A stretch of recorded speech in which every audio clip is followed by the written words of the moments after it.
So we're starting a brand new series. We're going to be starting it next week. It's on the book of Romans. If you've ever read the book of Romans, we're going to be in Romans from next week to the very end of the year. So we're going to be in this book. And Paul doesn't really hold any punches when it comes to Romans. It's really straightforward and can come across with like a lot of vibrancy and can feel like a lot of weight in that book.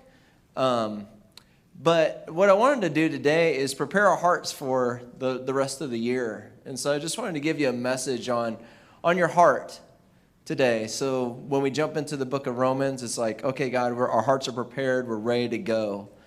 And one way to prepare our hearts is for let no one to lose heart. To lose heart. Let no one lose heart.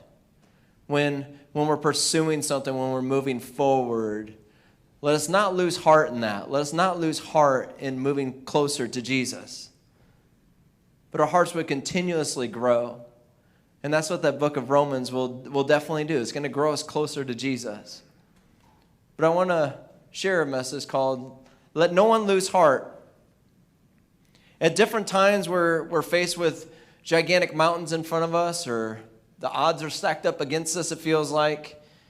And you just say, sometimes I quit. I can't do this anymore. Has anybody ever been there? I know I used to sell Dodge cars. Nothing against Dodge, but I don't really like them. And I was selling them.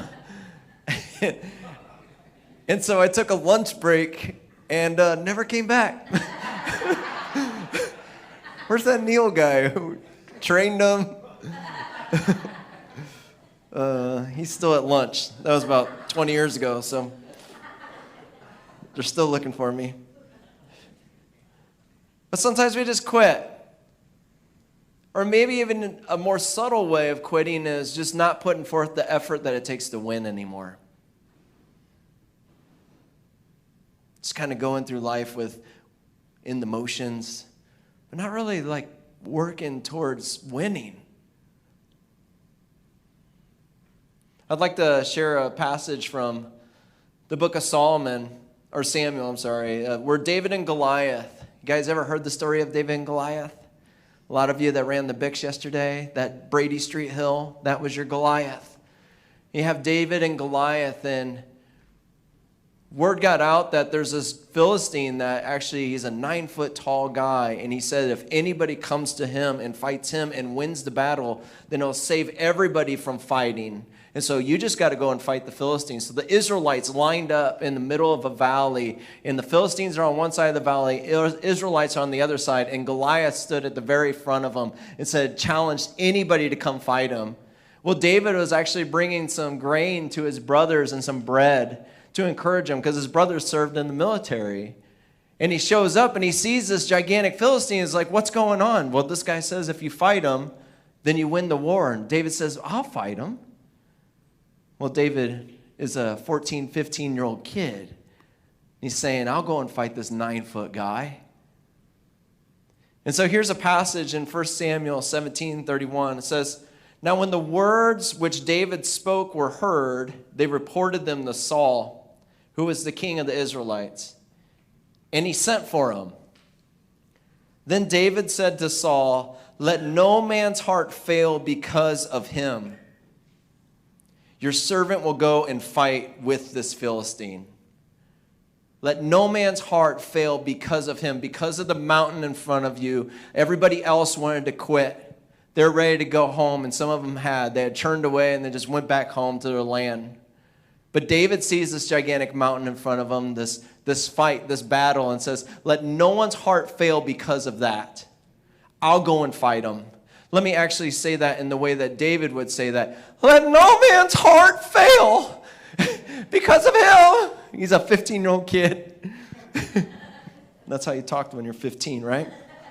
Could you imagine all these warriors like in their armor, ready to fight the battle and just standing there and waiting? And then David comes and says, where's your heart? What, a Philistine? Oh, he's 9 foot. Who cares? We have God on our side. Let your heart not fail. Sometimes my heart fails, especially when I play golf. I hit more balls into the woods than I do playing golf. You know, it costs so much money. I've added it up. I spend more money on balls than I do playing golf.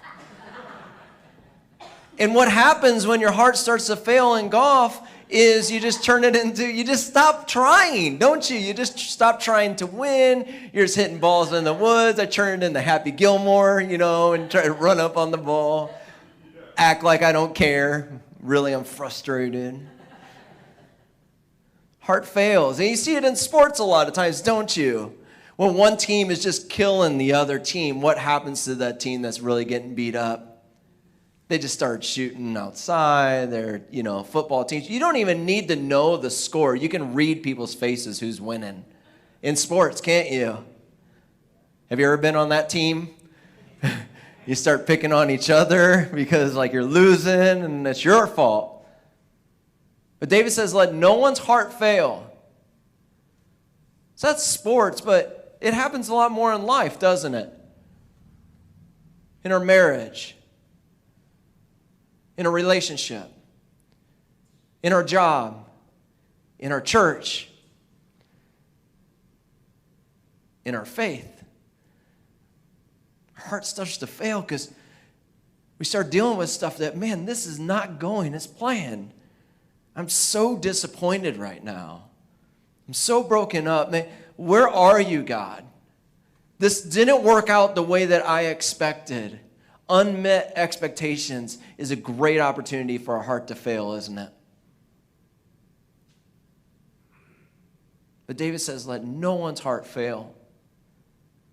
The cool part about the Bible is you have the Old Testament and then you have the New Testament. In the New Testament, Paul says the same exact words.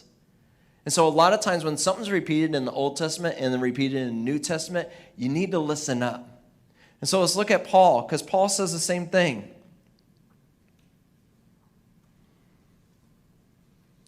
Therefore, we do not lose heart. Paul says to the church, therefore, we do not lose heart.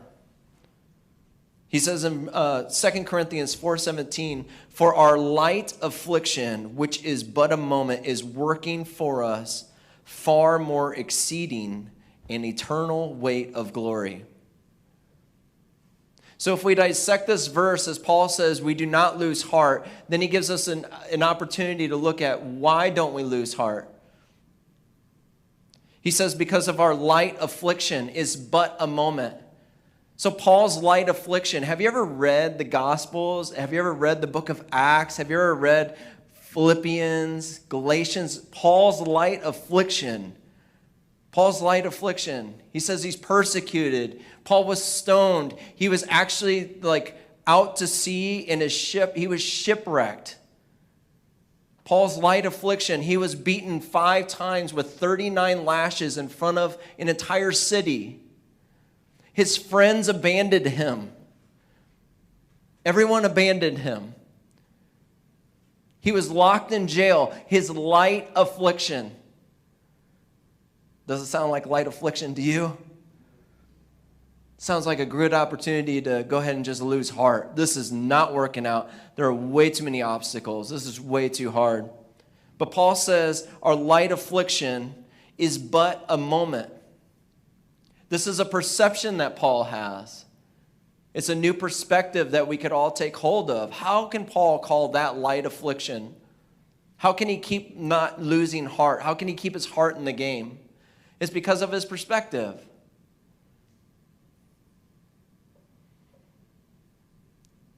He says they're but a moment.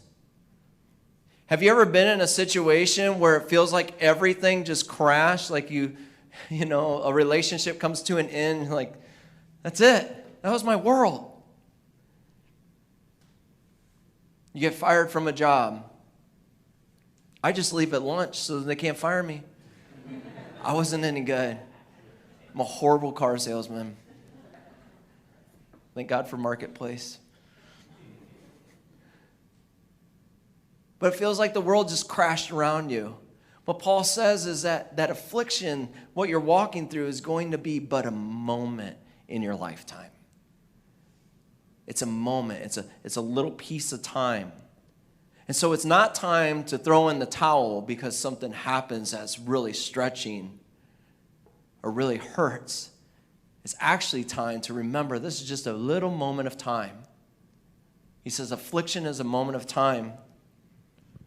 There's a Christian comedian, that's Mark Lowry, that says, "And it came to pass," is actually his favorite verse from the Bible. And it came to pass. It happened. It's going to happen. It's going to be in the past. And it came to pass. It didn't come to stay. It came to pass. So number one way that we can continue to not lose heart is to remember that afflictions are but a moment. They're but a moment.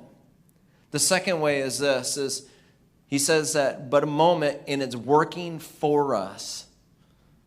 Paul's perspective is that these afflictions, the things that we walk through, those gigantic Goliaths in our life, are actually working for us so that we start to trust God more. He's actually going to bring us closer and closer to Jesus. That when we're facing something that is too big for us, we're going to have to rely on God. And that was the intention, to draw us closer to Him. You know, Jesus is so insanely passionate about a relationship with you. And He uses every opportunity He can to just pull you closer to Him. It's working for us. It's working in us. You realize that it's not you that can accomplish this, but it's Jesus that can accomplish this. And sometimes we got to get our focus off of our own abilities so that we can start focusing on Jesus' ability. He can do all things. He's a God of miracles. So it's working for us. That's hard, isn't it? To think when we're walking through something, when we're ready to lose heart, to remember, no, this is working for me. Like God's actually building strength in me. He's drawing me closer to Him. So we have to have a good perspective of who God is. Bill Johnson is somebody that I really look up to. He's a pastor of Bethel in Redding, California. And he's a pastor that, believes a lot of the same stuff that we believe, that God can heal and God, can do miracles. And Bill Johnson just lost his wife. He had the whole entire world praying for him. I mean, they have influence all over the place. And so everybody's praying for her. She passed away with cancer. And he got up and preached a message 3 days later. And so I'm like, I want to listen. I need to tune in. And what he said in his message just stuck home with me, and I hope it hits home with you, is he said this. He said, God is not a coin machine that I make a deposit and I always get what I want. God is not a coin machine where I just make a deposit and I always get what I want. He said, I don't want to be the one that critiques God. He doesn't work for me. I work for Him. He said, yes, He's my friend, but He's also my Lord. And so he repurposed his entire walk in this journey of losing his wife to God is doing amazing stuff in me, and He's going to use all of this to actually draw me closer to Him. That's a perspective that we need, isn't it? Whatever's in front of us, when it feels like we lost the battle, that we're able to say, you know what, God, I see that You're just drawing my heart closer to You. This was Paul's perspective.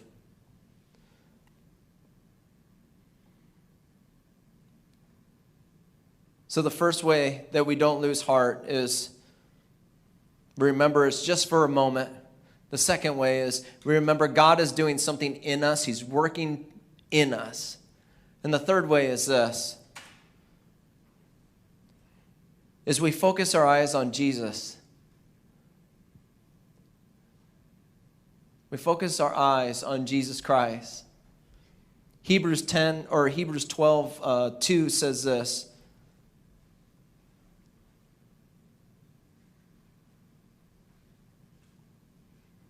says it somewhere. Looking unto Jesus, the author and finisher of our faith.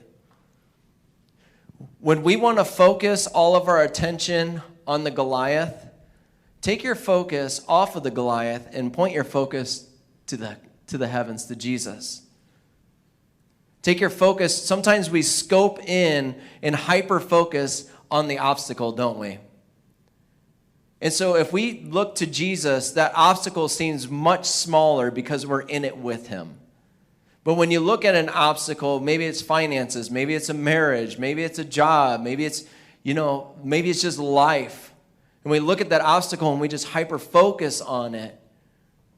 We're completely forgetting this God that is much bigger than any obstacle in front of us. I learned in punching, so I don't know how to golf, but I know how to punch. And I learned in punching that you don't want to punch I don't know how to punch. Okay, I'm just going to be honest with you. I'm not a boxer, not an MMA fighter or anything. So don't fight me after church. But I learned that you don't want to punch what's in front of you. You actually want to punch what's behind it. Because then you have momentum to keep going through it. And so when David saw Goliath, he wasn't looking at the gigantic giant in front of him. He was looking at what God's going to do beyond the giant. He was looking at what the outcome of all of this was going to be. He didn't hyper-focus on this Goliath guy. He instantly started talking about God. Well, my God's bigger than Goliath. And by the power of the Lord, I'm going to actually move this Goliath out of the way. And so instead of focusing on what's in front of us as a challenge or an obstacle, we can actually focus on Jesus, who is the author and the finisher of our faith. So not only did he write your faith, not only did he write your story, but he's also the God that's going to finish it. And that's what I love about Jesus Christ. Can I get an amen? That like God doesn't just start something and just kind of walk away from it and just leave us on our own. No, he's going to finish what he starts. He's the author and he's also the finisher. He's going to work through whatever's in front of us. So 3 ways that you can not lose heart, that you can keep going and keep your heart in. The first way is to remember that it's just a moment. It's just a moment of your time. This is just a season. There's good things on the other side. The second way is God's working in you. The third way is put your focus on Jesus instead of the obstacle. Obstacle seems way smaller when our focus is on Jesus Christ. And one of the best ways to do that, guys, is to worship him. One of the best ways to point your focus on Jesus is to just worship him and just surrender. Just say, God, you know what? I can't do this on my own, which was never the intention, was it? I want to close with a passage that Sherry shared last week that I thought was so important. Sherry spoke last week, and she had this passage about the abundance of life that we get from Jesus Christ and living in his glory and his walk and in the things that he does in us. And like it never runs out, where there's always more. And she shared that. But the beginning of the passage was, the enemy comes to steal, kill, and destroy. Would you say that with me? Steal, kill, and destroy. Say that one more time. Steal, kill, and destroy. Like, when are we going to learn that that's true? When are we gonna give credit where credit's due? The enemy comes to steal, kill, and destroy. And it's an attack on the church. He's not coming to steal, kill, and destroy people that already follow him. He comes to destroy the vision that God's given you, the dreams that God's given you, the plans that God has for your life. He's come to destroy them. Like, when are we going to learn that that's what he wants to do? And give our perspective and our focus on the right thing instead of taking offense from people? Can I get an amen? Because that is his plan for your life. And so I just wanted to bring that up because I feel like a lot of us lose heart and we're just getting beat up, and our perspective is like, man, I start following Jesus and I'm just getting beat up all the time. Well, you have a real life enemy, and he's came to steal, kill, and destroy anything that is good in your life. He wants you out of the game. He doesn't want you to have faith in Jesus Christ. He doesn't want you believing the stuff of the Bible. And so he puts confusion in there and starts to fill our heads with that type of stuff. And so, church, don't lose heart. Don't lose heart. Don't do it. Anything that you're ready, that is really good in your life, that you're ready to just throw the towel in on, don't lose heart today. Keep going. Keep pursuing God, even when it doesn't make sense. Even when it's not working out the way that I thought it was going to. Don't lose heart today. Keep pursuing the Lord. I think the number one attack that the enemy has been using is our faith. He's just been attacking our faith. If you're ready to you know what, I'm just going to take a back seat on this whole faith in Jesus stuff. Don't lose heart today. Put your faith in him one more time. Believe in him one more time. Put your heart on the line and say, you know what, I'm going to pursue you no matter what. I'm going to pursue you. I'm going to continue what you've called me to. I'm just going to keep pursuing you, Jesus. I surrender my life to you one more time. Don't lose heart. Did anybody need to hear that today? Go ahead and raise your hand if you would. Very cool. Good. That's for you. That's for you. Keep going. Keep going. What I'd love for us to do is just to end with a song and just worship God. I'm going to have some of the team come up. We're just going to end with the second song that we sang. Just talks about, in the bridge of it, just talks about how God repurposes things that, you know, maybe there were Goliaths in our life, and maybe there are opportunities that we felt like we were going to lose heart, and God's going to repurpose that and actually grow us and bring us new life through that, through obstacles, through times that are really tough. And so I just invite you to just sing this from your heart today. And I just feel like the Lord's just going to fill you up with strength and power like you've never received before. If you've been trying really hard on your own, Jesus is ready to take that wheel and go ahead and drive it. Jesus, take the wheel, right? If you've been trying really hard, I just really feel like the Lord is just saying, you know what, that's good. I got it from here. I got you. And so would you just stand up with me? Great.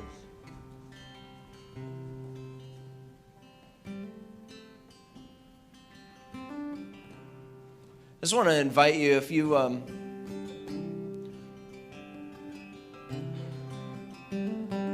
maybe you've really searched like this song says, like I've searched the world. You know, like you've searched everywhere, but you don't know Jesus Christ today. It's a very, very good start. Today's a great day to start following Jesus. And so I just invite you to put your heart on the line. Just say, Jesus, come into my heart and fill me with your love. I surrender my life to you. And just do that. Just do that. Take this opportunity. Don't wait for tomorrow. We're not guaranteed. Do it today. Put your heart on the line. Just say, Jesus, I surrender my heart to you. And as we sing this song, just invite you to do that as we sing these words. But then also just invite you, if you just need strength and power, just put out your hands. Just keep going with what God's got for you, with where he's leading you, the things that maybe seem too big for you right now, that just go ahead and surrender them and let him replace whatever seems too big for you with his power and his presence today. Would you just do that? Let's just pray. Lord God, we thank you so much for the plans that you have for us this morning, that you brought all of us here, that there's power when we gather together and just worship you.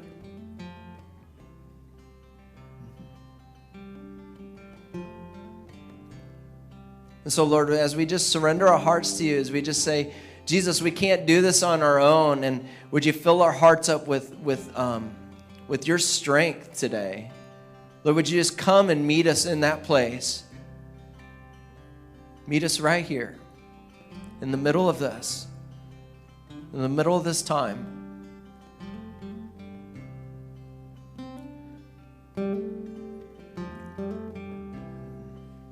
Have your way. Let's just start from the beginning of that. I searched the world.